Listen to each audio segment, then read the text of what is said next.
Today, we've got the professor of Amazon back on the show, and he's going to drop a lot of knowledge bombs about how the Amazon algorithm is working in 2023 and PPC tips, launch tips, and even AI tips. How cool is that? Pretty cool, I think.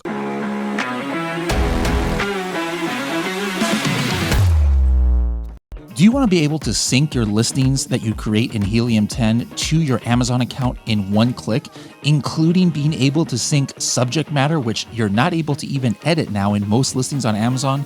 You're going to want to use Helium 10 Listing Builder. Make sure to find out how to use Listing Builder by going to h10.me/listing builder. That's h10.me/listing builder. Hello, everybody, and welcome to another episode of the Serious Sellers Podcast by Helium 10. I am your host, Bradley Sutton, and this is the show that's a completely BS-free, unscripted, and unrehearsed organic conversation about serious strategies for serious sellers of any level in the e-commerce world. And we've got a serious seller here back on the show for the first time in a while. Howard, how's it going? I'm good. How are you doing? Pretty good. Now, this is, you don't know this, people, but if my calculations are correct, this is actually a momentous time because this is episode 450, and this is the first time in 2 years where since episode 200, or actually since episode 150, when I have not done this like the every 50 episodes in the Maldives. So like this is a very momentous. I'm here in San Diego at my house, and or I was like, you know what? I can't keep affording to go to Maldives every 6 months, so I'm gonna save that for episode 500. But Howard, we picked a special number for you to be on here, so no pressure. Thank you. I'll try. Now, part of that, I'm like, all right, well, I gotta do something special, so I'm just gonna, I keep telling people that I'm trying to get more healthy and things like that. So I'm on my usually don't do this, but I'm on my treadmill, my standing desk treadmill here. So I'm gonna try and lose some weight while we listen to and learn from Howard. So Howard, you actually, before the pandemic, didn't you most of the time live in China? Yeah. Before the pandemic, I moved to China in 2009.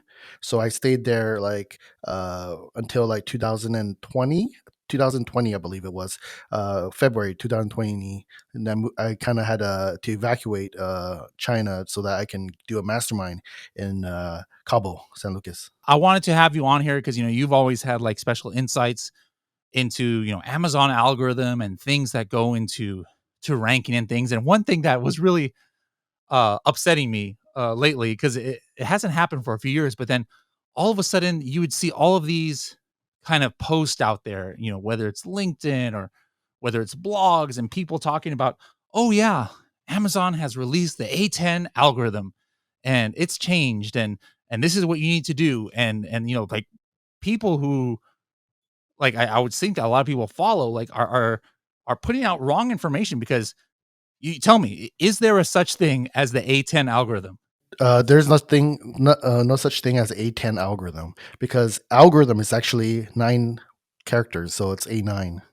Yeah, so talk about how the A9 algorithm, like how that got kind of like named, because it's not like Amazon in their documentation says, oh, there's a such thing as the A9 algorithm, but how did sellers come to call it like the A9 algorithm? I don't think it's sellers. It's actually from Amazon itself. If you go on to a9.com, you'll see that it should be. Let me try it right now again, just so I don't kick myself in the face. But if you go to a9.com, it should go directly to Amazon itself, and then Amazon.com. So that's what it is. A9.com is actually Amazon.com when it forwarded. So it's just Yeah, because it was the name of the company that they bought who like made the algorithm, I believe. It was called A9, and it actually had its own website before, but now, yeah, you're right. Like it forwards to Amazon. Now Amazon, throughout the years, of course, just like any software company, of course, updates its algorithm, here and there. But have you heard of anything like major in the last like few months at all about around the algorithm? A9, well, the algorithm, right, for Amazon, it's always changing here and there, left and right, because they are like maybe testing things, or they're actually putting more weights on special special signals, we call it here. So there's a lot of things that they try to kind of adjust to get down to a better customer experience. Now, before I remember you would speak at different events, and you had some like special insight into some of the things, because I think the most common thing that everybody knows, and it's just like a no brainer, that has to do with that how Amazon search algorithm works is, hey, if somebody searches for a product and then they buy it, that's going to help the algorithm. Because Amazon is in the business of trying to make money, so obviously they want to prioritize in the search results the products that make the most sales. But it would be erroneous to think that it's only sales that influence the algorithm. What are some of the things that with your knowledge and your experience and your context, you can tell us that are other factors that go into how Amazon ranks products in search results?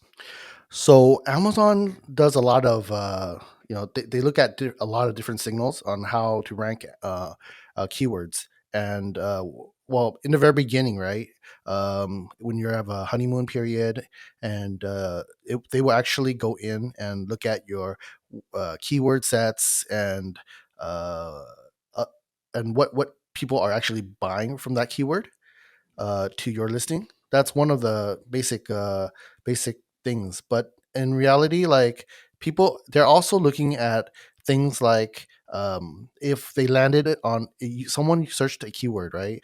Let's say keto or something like that, and then they landed on your competitor's listing, right? And from that competitor listing, they actually go in and buy your products under the the related stuff or the sponsored stuff. There, your keywords juice, ranking juice, you actually absorb the keyword ranking juice from that competitor. We call it uh,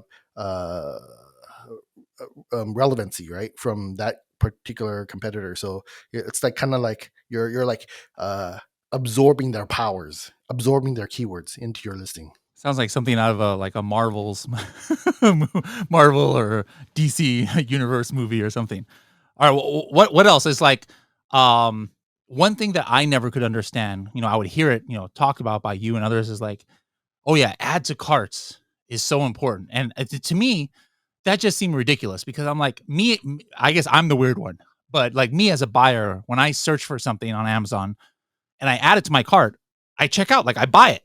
But when Amazon started releasing more data, like search query performance and different data points, you could actually see that the majority of people aren't like me.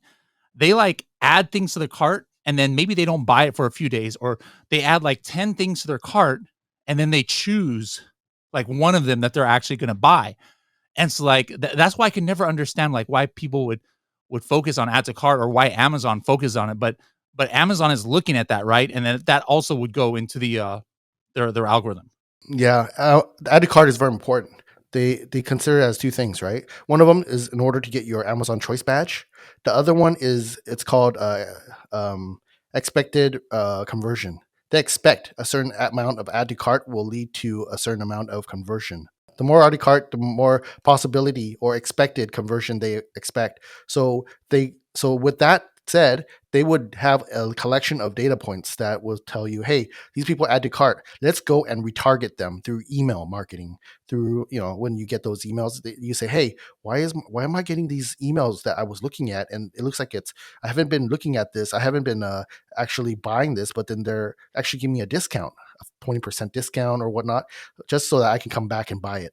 Like things like that. You could see like it's kind of how Amazon retargets them. And then also, what have you found in your experiments and and like maybe research, or just from what you've heard about offsite traffic, as far as for the search algorithm? Like, there's been debate out there, like if somebody makes a keyword search in Google, clicks on an Amazon product in the search results, can Amazon actually see what they search for on Google, and thus helps their rank juice a little bit for that keyword, or is it only looking at the canonical URL that somebody has clicked on? But what's your best advice as far as like Google and other search engine traffic, how that can help, if it can help, your Amazon ranking? So from what we've been seeing throughout a lot of data points that we have, Google is the most relevant on for the keywords, right? Amazon can actually track those keywords that are coming from Google. Other platforms like TikTok and others, they aren't able to track those keywords as much. So it's really relevant that if you're coming from Google, then you would be actually getting more priority on those keyword ranking juice, because Amazon wants people to come from Google, because they want to make sure that they're the first choice in product search engine. So they give you the best customer experience for those people, and they Mhm. want to make sure that the ones that, people who actually come from Google will actually find the products that they really want. It's just like how, like, you go on Google and you found there's a news, right, article that just came out. Not saying something bad, but like there's some like in Los Angeles, there's a shooting, this and that. So when you type in Los Angeles shooting, you know, things like most currently will be actually coming up on the search results. So if those products that are the most that comes from Google to Amazon, and they actually create a purchase, those are like the most relevance for those keywords. So like a Nike had just had a new shoe. How would Amazon know which shoe to present? Is yes, it's new, but this current event kind of thing will kind of push over to Amazon. I know something that you guys have done and that I don't really see other people do is you kind of try and take like a heat map look sometimes at what buyers are doing once they actually get like on an Amazon listing page. Can you talk a little bit like what kind of things you guys have found by doing this kind of analysis, like maybe that affects the way that you set up, your listing optimization, be it A plus content or images or bullets or things like that? What are some interesting findings that you've done with these kind of studies? So we like to compare competitors and ours, right? The eyeball effect, right? When you go on to the listing, like product search, right, on Amazon, there's so many images, right? Especially right now that most of the people are buying from mobile. um 70%, let's say, they don't see any text, they don't see much, they only see images coming out. So that image is very important. Even a little percentage of difference will result in a lot more sales. So from there we would look at an image and another image to see how can we make it so that the eyeball will actually be focused on the correct um, per the correct area, so it would be more impactful. So compared to other competitors, that's why we use the heat mapping, and it's something that we are really working on really hard to integrate with everything that we do. Any kind of like over, I mean, obviously you look at it a one-to-one basis, but like any kind of overall generalization that you think might be a surprise. Like, I think the common thinking is, hey, obviously the main image is most important and people are looking at the title and the price, but is there a certain thing that you could say like, hey, people look at A plus content twice as much as regular description, or hey, people are really looking at bullet points three times as much as the third image, or any kind of unique data points you could share? I don't recall the exact percentage, but for even like desktop or mobile, when uh, titles is most important, right? Then for desktop, the first two bullets are probably the most important, because people just look at the first two and then they won't look at the rest, because mainly they just looked at the image when they purchase. So it's getting I could tell you, text text is getting less and less important. Keywords stuffing is getting less and less important, because everything is based on the AI. So it's all about the relevancy and the AI. So if there's no text on mobile, then how are people looking for their products? So they're looking through the image. So and then when they're looking at the image, they're gonna click into that, and then they buy something else. And then it's all about these like at the end point, what actually gets searched, and actually what actually gets purchased at the end of the day. Speaking of keywords, like I don't know if you've seen this, but like I've seen like a devaluation of like the search terms, like back or that back end search term. Back in the day, it's always title number one was the most important to the Amazon algorithm. And then it would be like the back end search terms. and then maybe subject matter is kind of tied, and then after that, maybe bullet points, and last would be description. But I've noticed in a lot of listings in some categories where not only is it not prioritized what's in the search terms, but like 30% to 50% of the keywords that you only have in the search terms are not even indexed anymore. And ever since they made that change from like back end search terms and now they call it generic keywords, what kind of things are you seeing as far as what parts of the listing that Amazon is prioritizing as far as the algorithm goes, or what are you guys focusing on when you do optimize listings for keywords as opposed to what you were just talking about like the images and things? We try to do the following, right? Um, it is very important to have the initial keyword sets in there, right? So you don't actually need to change the listing anymore that often. Meaning like putting title, different text in there, different keywords in the title and stuff like that, because it doesn't really help a lot. You guys can test it yourself. If you guys been putting a product up for a while, and then just change the title, put the most important keyword in the title in the very beginning. You will see that it doesn't matter if you put whatever you put on the title. It's not gonna help too much anymore because, like we said before, it's all about relevance, right? Actually, what actually get purchased and from what keyword, plus the what when you search for something, and like we talked about, like they go to a competitor's landing page and they eventually buy yours. It's all about what the AI thinks, meaning what the AI thinks is relevant, because like what we said, we were superpower, right? Using the that particular A/B testing and height mapping. How do we make it someone buy our product over someone else's? If they land on their page, then on a competitor, and then you go in and get purchased, add to cart and purchased, you're gonna absorb their keyword juice. That's how they're actually finding more new keywords. So you don't have to change your listings that often anymore if you're doing it correctly. How are you launching these days for like your customers products? Like what's your are you mainly just using PPC, or every launch are you trying to incorporate outside traffic, or what's your go-to launch strategy these days? Okay, so first, regular a normal way to find the keywords.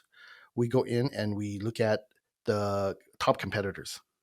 We grab all their keywords that they're ranking on the top competitors. For the top competitors, let's just say 10 of them, and we would actually find all the keywords and find which one is actually getting the most sales, and then we just put those on the title and normal way where we do the listing optimization, right? Then we go in and we go do PPC, right? PPC, we do it in two ways, like we talked about, right? One is the normal product sponsored products. We go through exact search keywords, with the rest of the, like using our AI, it goes in and does the keyword to actually rank the product. That's one. But then we go in and do product targeting.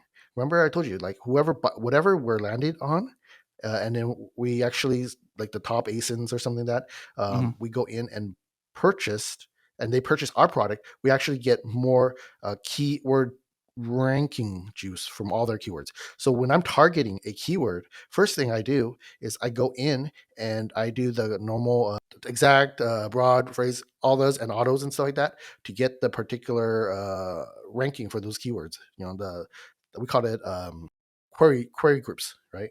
So the query groups are there already. So now then we go into the to go to Helium 10.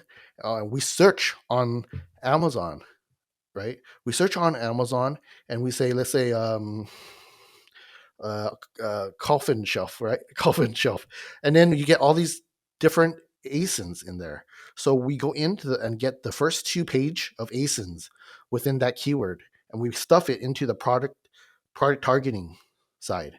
When you stuff into the product targeting side, that means when you have a higher chance to Mhm. get sales related to that keyword, because eventually a lot of people are going to be looking at the first two page, right, of those for that keyword, and we're going to actually be under their product display page, like the related, the sponsored, the highly ranked, or whatever it is. All those we will be in there. So the probability of us looking into it, into getting ranked, will be higher for that keyword, from going from the regular search results, or all the way to Huh. someone else's product display page. Then it comes to us. So we're trying to be all over the place and absorbing as much keyword juice coming from those. I like that because I never thought about it that way. I do something similar, but I guess for a different reason. But like, let's say, if you're targeting all of them, that means if they type in coffin shelf, even if they pick somebody at the bottom of the page, they click on it, your ad comes up, but now my ad is going to follow them around Amazon in the future because I was targeting their ASIN. And so like if I'm only targeting like two or three or four of the top sellers, you know, that means I'm only gonna get to follow that customer around Amazon for if they click on those three. But this gives me a bit of wider reach. And sure, maybe they don't purchase it right away, like just because they saw my ad on the page. But now there's gonna be more chances for them to click on my product because we're gonna follow them. That's a cool strategy.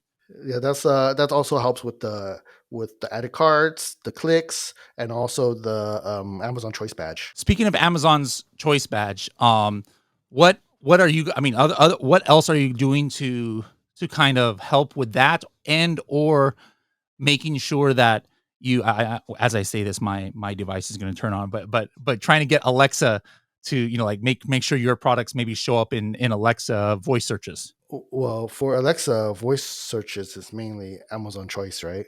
So to get the Amazon Choice, you will need to have making sure that the customer that buys your product is actually doing a lot of research about this. Remember how you said in the very beginning, like when people are like adding to cart a product after a certain time, they actually go back and buy it, right? They have this intent to buy it, but maybe they go in and add your cart product to the cart, and then they go, I need to do more research. I need to find out if this product is actually what I want and has the specs that I want. So it goes back and looks at all the competitors' reviews, all the competitors' specs, and there's page nation coming on. There's people clicking on these pages reviews that Amazon's tracking. With the more on the competitors Mhm. where that actually has good ranking for that particular keyword, they actually, you could see that they're doing a lot of research. They're outsourcing. Amazon's outsourcing the work to these customers to help them find out what is actually a good Amazon choice for this keyword, because they're actually going through the page nation and going through all the keywords within that I'm sorry, the exact the reviews for that particular product, and then they might go pop back out and go look at another product and then look at more reviews, and eventually they say, actually, I think I did a correct choice. The first product that I did put into my cart is actually really important. It's really a good product, and I'm gonna buy it. So they calculate this based on a lot of different ASINs or buyer sessions, and they calculate and they do the sum and the average of which one is actually a really good fit for the Amazon choice, and then they calculate from there on. So every 3 days they switch out. They recalculate the Amazon choice, and that's how you see Amazon choice comes in and out on things. All right. So now, I read your blog sometimes, and I know, you've got a lot of experts on your staff about AI, and that seems to be all the rage. So what are you guys doing with AI? I mean, you guys have been working with AI for even longer before it became trending, but like for ranking with AI or listing optimization or just business, what talk AI with me for a little bit. A lot of things that we do in the very beginning, ever since we created this company, is 2019. It's Signalytics.ai, right? So we actually did AI before AI was cool, you know. So what we were working on, which we already have something already, is you guys have the AI listing builder, right? From the AI listing builder, it goes in and creates a listing too, uh, and it goes through the process of uh, like heat mapping and so on from building it. After it builds the listing and looks at it, then it will go in and say, hey, AI, how is AI ranking products compared to before? So we found out that um, like there's scores on Amazon. When you're like on a product on honeymoon, you can kind of tell that it's very sensitive on ranking, right? So if your product is going in and you can and you're ranking it, if for some reason you get attacked, right, by negative reviews, so when you get attacked by negative reviews, you can see automatically at that particular couple hours, you'll see that your ranking drops like crazy. That's not because of your. Uh, it might not be because of your ranking, your score or whatnot. It's because Amazon has a positive and negative signal to it. If you know that they see that, hey, um, I'm giving you all this trust. I'm giving you all these impressions, but all of a sudden, you're telling me that your product is not good because you're starting getting a lot of negative reviews, you know. And then of course it looks at the percentage of negative reviews with uh, uh, with with your ratings and ranking and review ranking rating. But then all of a sudden, if you the most recent ones is always going to be the one that's going to decrease your rank or your SERPs on organic. So that's what we see, negative, a lot of negative effects, and they give you scores. They have like scores, like how often, how on the first page, how many reviews that you actually have on there that's not so good, like threes, twos, ones, and then they kind of calculate a score, and that's how they kind of uh, help using AI to derank you, and that's why you're getting attacked all the time on reviews. What else? What else? How else are you guys using AI, or how you think sellers should be using AI?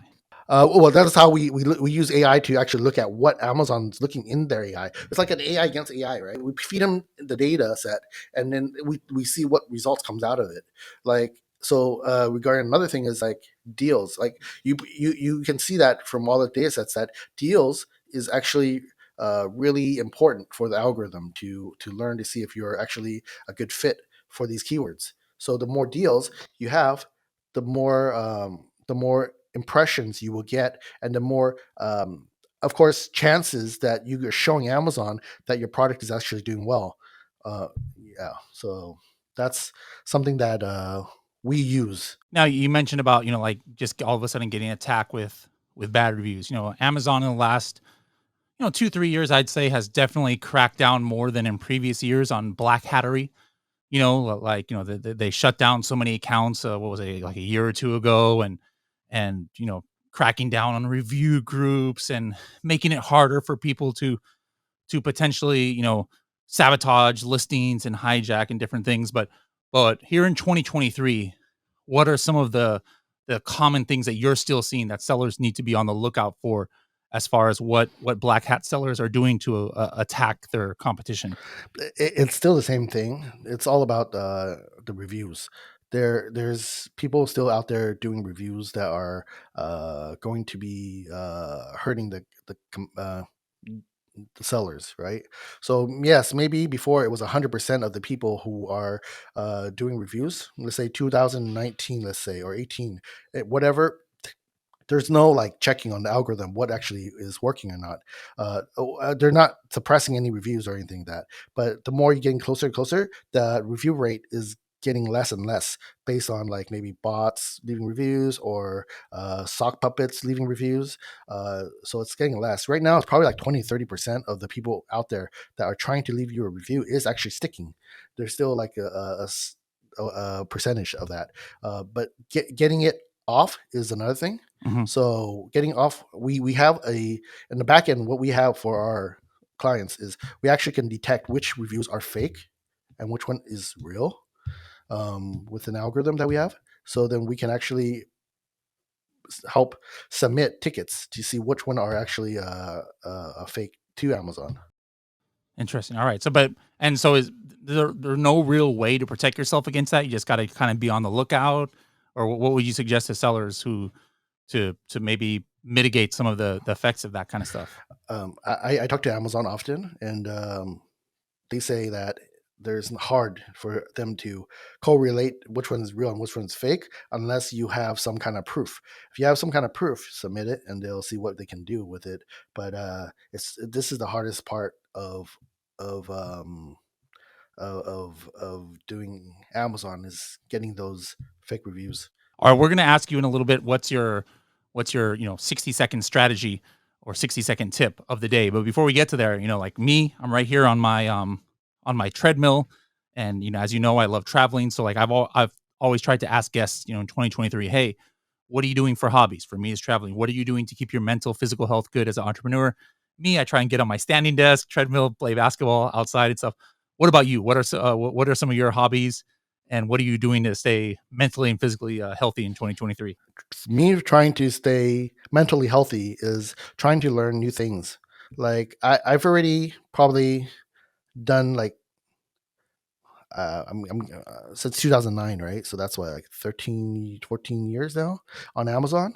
I'm trying to learn new things because is not everything on Amazon is pretty much the same. There's not much to learn. So I'm trying to learn new things like internet marketing, affiliate marketing, and other things to help with our company to boost it up to another level. So that's I think learning is what's kind of keeping me sane, because or else I would have been like doing something else already. Like everyone else right now, you can see like all the top sellers are probably like doing other things like Airbnb and other things like that.